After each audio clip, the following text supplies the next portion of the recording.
Kottarakkara Pulamon കോട്ടപ്പുറത്ത് KSRTC ബസ്സും കാറും കൂട്ടിയിടിച്ച് അപകടം. ബസ്സിന്റെ പിൻഭാഗത്തെ 4 ടയറുകൾ ആക്സിൽ ഉൾപ്പെടെ ഊരിത്തെറിച്ചു.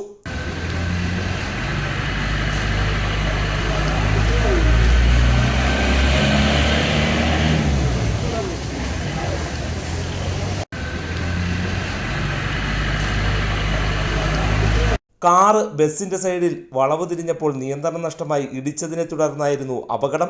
പുനലൂരിലേക്ക് പോവുകയായിരുന്ന കൊട്ടാരക്കര ഡിപ്പോയിലെ ഓർഡിനറി ബസ്സും എതിരെ വന്ന കാറുമാണ് അപകടത്തിൽപ്പെട്ടത്. ഈ വളവിനെത്തിയപ്പോഴത്തേക്ക് ഒരു സ്കോർപ്പിയോ നല്ല അമിത വേഗത്തിൽ വരുമായിരുന്നു. അമിത വേഗത്തിൽ വന്ന് അപ്പൊ ഈ പുള്ളിക്കാരൻ ഈ വണ്ടി വരുന്നുണ്ട്, ഈ വണ്ടി വന്ന് ഇങ്ങനെ കയറുന്നുണ്ട്. പുള്ളിക്കാരൻ പെട്ടെന്ന് ഫ്രണ്ട് ഒതുക്കി, കാരണം ഫ്രണ്ട് ഇടിക്കാതിരിക്കാണ്ട് ഫ്രണ്ട് ഒതുക്കിയപ്പോഴത്തേക്ക് പുള്ളിക്കാരൻ എനിക്ക് തോന്നുന്നു സ്കോർപ്പിയോക്കാരൻ ബ്രേക്കാണ്ട് ചവിട്ടിയപ്പോഴത്തേക്ക് ആക്സിഡന്റ് ആയിട്ടുണ്ട്.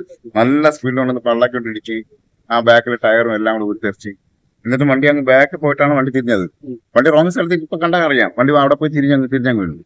പിന്നെ ആർക്കും എന്താ യാത്രക്കാർ 2-3 പേരെ ഉള്ളായിരുന്നു. അവർക്ക് ആർക്കും കുഴപ്പമൊന്നുമില്ല, നമുക്കും കുഴപ്പമൊന്നുമില്ല. നമ്മൾ കൈയൊക്കെ ചെറുതായിട്ട് ഇടിച്ചെങ്കിലും വലിയ കുഴപ്പമൊന്നും സംഭവിച്ചിട്ടില്ല. പിന്നെ ബാക്ക് കൊണ്ടാ കുത്തിയത്. നമ്മുടെ ഫ്രണ്ടിൽ നിൽക്കുമായിരുന്നു, 3 പേരെ ഉള്ളായിരുന്നു. അവര് യാത്രക്കാരൊക്കെ പോയി കുഴപ്പമൊന്നുമില്ല.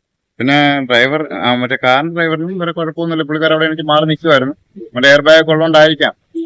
മറ്റേ സ്കോർപ്പിയോയുടെ പുതിയ മോഡൽ വണ്ടിയും കണ്ട പുള്ളിക്കാർ അവിടെ നിൽക്കുമായിരുന്നു. പിന്നെ ഇപ്പൊ ഒരു കുറച്ച് നേരമേ ഉള്ളൂ ഹോസ്പിറ്റലിൽ ഇട്ടിട്ടുണ്ട്. ഈ മൂക്കാണ്ട് ചെറുതായിട്ട് ഈ സ്റ്റിയറിംഗിനെ കണ്ടിട്ടുണ്ട്. പരിക്ക് പറ്റിയ കാറിന്റെ ഡ്രൈവറെ കൊട്ടാരക്കര സ്വകാര്യ ആശുപത്രിയിൽ പ്രവേശിപ്പിച്ചു. ഉഗ്രശബ്ദത്തോടെ കാറിന്റെ ടയർ പൊട്ടിത്തെറിക്കുകയും ആക്സിൽ അടർന്നു മാറുകയുമായിരുന്നു. ബസ്സിലുണ്ടായിരുന്നവർക്ക് നിസ്സാര പരിക്കുകൾ മാത്രമേ ഉള്ളൂ. News desk, Kerala prime today.